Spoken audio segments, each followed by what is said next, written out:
हवा में लिखा। भिंड कलेक्टर ने छात्र को पीटा। उपनेता प्रतिपक्ष हेमंत कटारे ने कहा, भिंड कलेक्टर ने गुंडे की तरह बर्ताव किया। जिनके पास जिम्मेदारी है कानून संभालने की, वो ही नाबालिग को पीट रहा है। कलेक्टर का इस तरह ये व्यवहार सही नहीं है। कलेक्टर को माफी मांगना चाहिए। सरकार को घटना पर संज्ञान लेना चाहिए। हमारे अध्यक्ष पर फर्जी मुकदमा दर्ज कर दिया, लेकिन इस मामले में कोई कार्यवाही नहीं। सुधारने के कई दूसरे तरीके होते हैं। इस तरह का बर्ताव बिल्कुल ठीक नहीं। अगर वो नकल कर रहा था तो दूसरे तरीके से सजा दे सकते थे, लेकिन हाथ उठाना गलत है।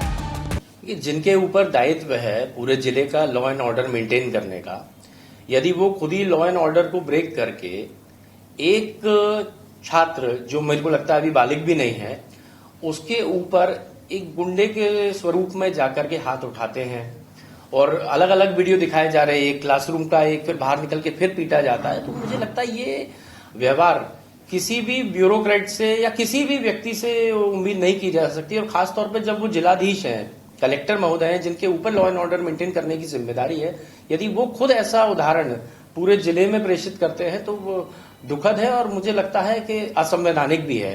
उनको खुद इस घटना पर पहले तो खेद व्यक्त करना चाहिए कि उनने आक्रोश में आकर जो काम किया वो गलत है, गलत को स्वीकार करना चाहिए और सरकार को भी इस घटना का संज्ञान लेना चाहिए, क्योंकि वो हमारे प्रदेश अध्यक्ष की झूठी घटनाओं का संज्ञान ले लेते हैं और खुद के जब अधिकारी चहेते या नेता आ जाते हैं तो उनको दरकिनार, जबकि सीसीटीवी में साफ दिख रहा है। तो मुझे लगता है कि गलत है और किसी भी छात्र को, अगर कोई छात्र गलत भी करता है तो उसके सुधारने के तरीके हैं।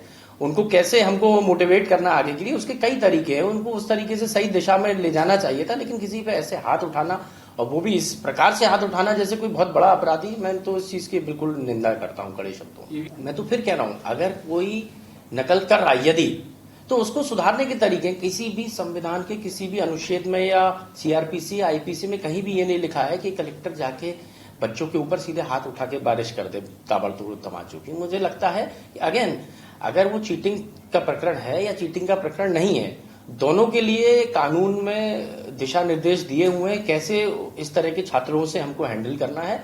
और मुझे लगता है कि जो तरीका अपनाया गया वो गलत है, उसके लिए मैं खेद व्यक्त करता हूं। और क्या ये लॉ एंड ऑर्डर के अंदर आता है ये तरीका? मुझे लगता है गलत है। इसलिए जो कृत्य हुआ उस चीज को अवॉइड करना चाहिए। कोई भी ब्यूरोक्रेट हो, कोई भी नेता हो, इस तरीके से हाथ छात्रों के ऊपर उठाना गलत है।